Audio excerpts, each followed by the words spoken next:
Salut les Topiens, ça fait super plaisir de vous retrouver pour parler de l'actualité de Disneyland Paris. Ça faisait plus d'un mois qu'on ne s'était pas vu face cam, hors vlog, pour parler de l'actualité. Ce que je vous propose, c'est de profiter de l'été pour faire un point sur ce qui va se passer à Disneyland Paris dans les prochains mois, puisqu'en réalité, même après l'ouverture du Avengers Campus, eh bien, l'actualité sera très chargée. Je vous propose qu'on résume ensemble pendant quelques minutes quels sont les grands chantiers qui sont actuellement en cours à Disneyland Paris, quel est en fait l'avenir de Disneyland Paris. Aujourd'hui, Disneyland Paris investit massivement sur 3 zones emblématiques pour renouveler son offre et agrandir son catalogue de produits et d'attractions. Premièrement, il y a le Walt Disney Studio qui l'a illustré cette année avec la rénovation de l'ancien backlot qui est désormais devenu le Avengers Campus. Il y a bien sûr le Disney Village qui va être entièrement rénové, qui dès l'année prochaine accueillera un nouveau restaurant.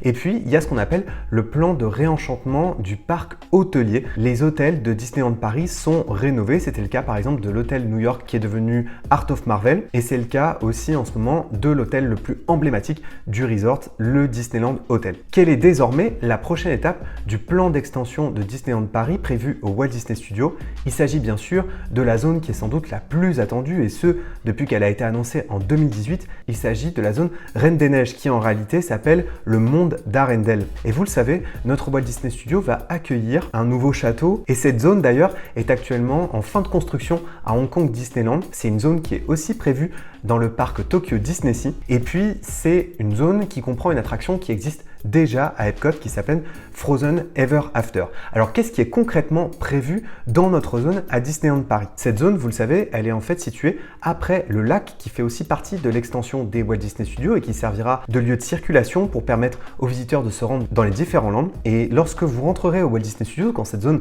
sera ouverte, eh bien, ce que pourront apercevoir les visiteurs, c'est la fameuse montagne dans laquelle se cache le palais de glace de Elsa. Et donc, c'est cette montagne et c'est ce palais de glace qui servira de nouvel emblème au Walt Disney Studios. Et ce sera d'ailleurs la première fois qu'on accueillera un nouveau château à Disneyland Paris. Cette montagne, elle va culminer à 40 mètres de hauteur et c'est elle qui sera située en bordure du lac qui lui fera 3 hectares. Les visiteurs, ils pourront ensuite déambuler dans une partie du royaume d'Arendelle qui est en train de fêter le renouveau. On est en pleine célébration de la neige, mais en plein été. C'est en réalité la storyline de l'attraction qui est prévue à ce niveau-là, l'attraction Frozen Ever After, qui est ce qu'on appelle un float ride. C'est une balade en bateau et c'est une copie de l'attraction d'Epcot située à Walt Disney World qu'on devrait avoir à Disneyland Paris avec cependant quelques petites différences, mais grosso modo, ce sera à peu près la même histoire et la même expérience. En revanche, ce qui n'existe pas à Epcot et ce dont on va bénéficier, comme à Hong Kong Disneyland, c'est d'un village qui sera inspiré de l'architecture norvégienne. Et dans ce village, il y aura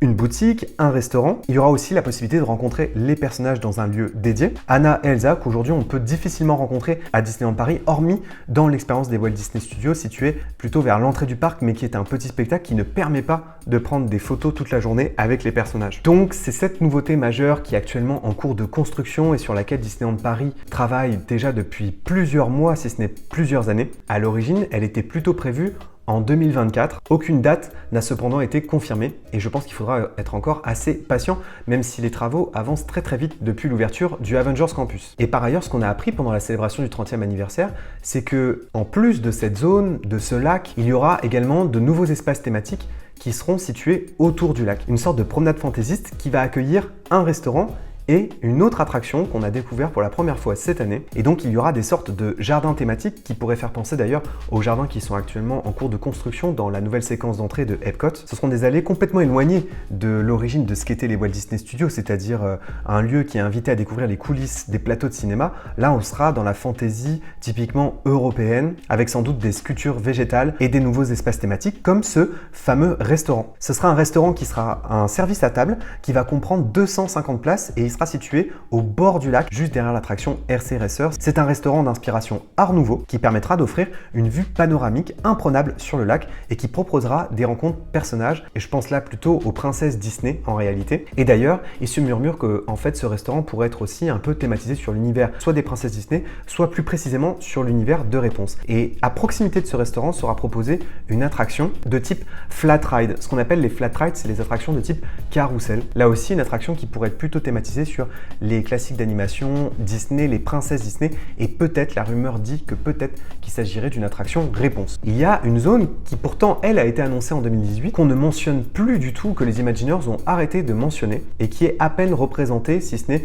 sur le fameux concept art du Walt Disney Studios situé à l'entrée du parc. Que va devenir la zone Star Wars, le mini Galaxy's Edge qu'on devait avoir à Disneyland Paris et qui figurait bien sur le concept art d'origine dévoilé en 2018. On comprend bien qu'à cet endroit-là aurait dû être construite la meilleure attraction du land américain qui à l'origine en comprend deux, c'est-à-dire l'attraction Rise of Resistance, qui est un dark ride, un trackless de type Ratatouille pour ceux qui voudraient un élément de comparaison. C'est une attraction immense sur plusieurs étages qui retrace l'histoire d'une évasion de rebelles à bord d'un vaisseau du Premier Ordre, et c'est plutôt une attraction qui explore la storyline de la la nouvelle saga Star Wars créée par Disney. Et bien c'était cet univers qu'on devait avoir, et on devinait déjà sur le concept art un X-Wing, celui de Poe, qui évoquait là plutôt un univers basé sur celui des résistants, et donc une attraction complètement dédiée à l'univers de Rise of Resistance. Et bien pour la première fois depuis 2018, la présidente de Disneyland Paris a parlé de ce land et de cette troisième zone sans pour autant mentionner Star Wars. Voici ce qu'elle a dit exactement. Nous sommes encore en train de travailler sur la troisième thématique. Nous ferons des annonces à ce propos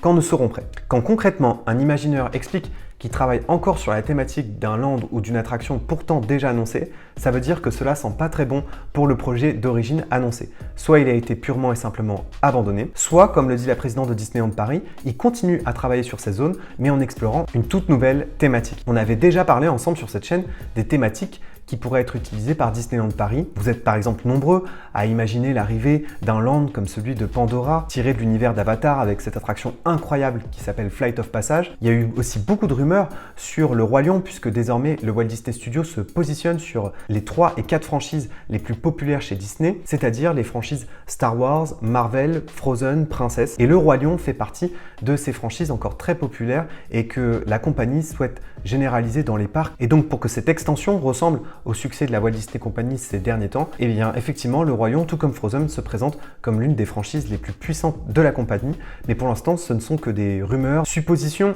des scénarios. Quand elle dit « nous ferons des annonces à ce sujet quand nous serons prêts », et bien forcément ça fait penser à la D23 Expo qui va se tenir dans quelques jours à la rentrée en Californie. Bien que Disneyland Paris ne soit pas souvent cité lors de cette D23, il y a toujours tout de même quelque chose qui est annoncé à propos de notre destination, surtout depuis que Disneyland Paris appartient désormais à 100% à la Walt Disney Company et qu'elle a rejoint la division occidentale des parcs Disney. Eh bien il est fort probable qu'on en sache plus sur cette troisième thématique lors de la D23 Expo, et on en reparlera alors à ce moment-là. Voilà pour ce qu'il en est de l'univers des parcs, et pour l'instant Disneyland Paris, Disneyland Park n'est pas du tout concerné par ce plan d'extension. Disneyland Paris a d'abord fait l'objet d'un plan de réenchantement, de rénovation, qui est encore le cas puisqu'en ce moment c'est Small World qui est en pleine réhabilitation. Mais pour l'instant, tant que le Walt Disney Studio n'a pas terminé sa transformation, il s'agira surtout de continuer à travailler sur le Walt Disney Studio, mais aussi sur le Disney Village qui bientôt va partir en grande réhabilitation. Le Disney Village va bientôt abandonner le style de Frank Gehry qui avait été choisi lors de l'ouverture de Festival Disney en 1992, et bientôt le Disney Village offrira un cadre un peu plus intemporel et familial qui sera un peu plus proche de l'univers Disney. À l'issue de la transformation, le Disney Village il comportera un peu plus d'espace vert, il y aura aussi une nouvelle promenade en bord de lac, des allées qui seront embellies, de nouvelles façades, de nouvelles terrasses, de nouveaux espaces de relaxation, et grâce à cet agrandissement, il y aura plus d'options en termes de restauration, de shopping, et il y aura bientôt de nouvelles marques qui pourront s'installer dans ces nouvelles allées commerciales. Et les travaux au Disney Village commencent dès 2022 et il y aura déjà dès 2023 une nouveauté. La première étape de ce projet de transformation, c'est la disparition de ce qu'on appelait le Café Mickey qui n'a jamais réouvert après la pandémie. Il va être remplacé par une brasserie française contemporaine qui s'appelle Rosalie. Et c'est le groupe Bertrand, qui est déjà propriétaire de plusieurs brasseries à Paris, qui a été choisi pour gérer et imaginer ce tout nouveau concept. Rosalie, il va s'étendre sur 2 étages et il va proposer 500 places. Ce sera plutôt contemporain, parisien, citadin à l'intérieur, et ce sera clairement inspiré des brasseries parisiennes. Ce sera un lieu de célébration à la française, traditionnel. Bref, vous l'avez compris, Disneyland Paris veut là en fait miser sur ce qui a très bien fonctionné jusque-là dans le parc, c'est-à-dire la célébration de la culture française On l'a bien vu avec le succès de l'attraction Ratatouille, qui d'ailleurs a été dupliquée à Epcot. Il y a une volonté là ici de viser une clientèle internationale fascinée par l'art de vivre à la française et qui veulent vivre une expérience française dans les parcs Disney. Et donc il y aura une carte qui mettra à l'honneur la diversité régionale et les produits de saison, et ce sera donc un service à table. Mais pas que, il y aura aussi un comptoir qui comprendra une boulangerie. Et enfin, les investissements de Disneyland Paris se concentrent, comme je le disais en début de vidéo, aussi sur les hôtels Disney. Et en ce moment, c'est le plus emblématique hôtel Disney qui est rénové dans le parc, c'est le Disneyland Hotel, qui est d'ailleurs le seul hôtel de notre resort à se situer dans le parc. À sa réouverture, le Disneyland Hotel, ce sera un hôtel de princesse, comme beaucoup l'imaginaient d'ailleurs avant, alors que pourtant c'était pas du tout un hôtel de princesse, c'était plutôt un hôtel sur l'univers du premier land à l'entrée du parc, c'est-à-dire Main Street USA. Et donc désormais, l'hôtel assumera à 100% une thématisation autour des princes et des princesses Disney, avec des chambres et des suites à la décoration raffinée, classique, inspirée de classiques d'animation comme bien sûr La Belle et la Bête, Cendrillon, La Belle au Bois dormant, mais aussi des classiques plus récents comme Réponse et La Reine des Neiges. À l'extérieur, vous commencez à l'observer, il y aura quelques changements de couleurs, mais assez discret pour que l'hôtel continue de s'intégrer dans la thématique de Main Street. C'est à l'intérieur que tout sera réimaginé, notamment dans les chambres, où des clins d'œil seront dissimulés un peu partout sur les princesses Disney. Et pendant ce temps-là, le plan de réenchantement continue aussi à l'intérieur du parc, je le mentionnais tout à l'heure.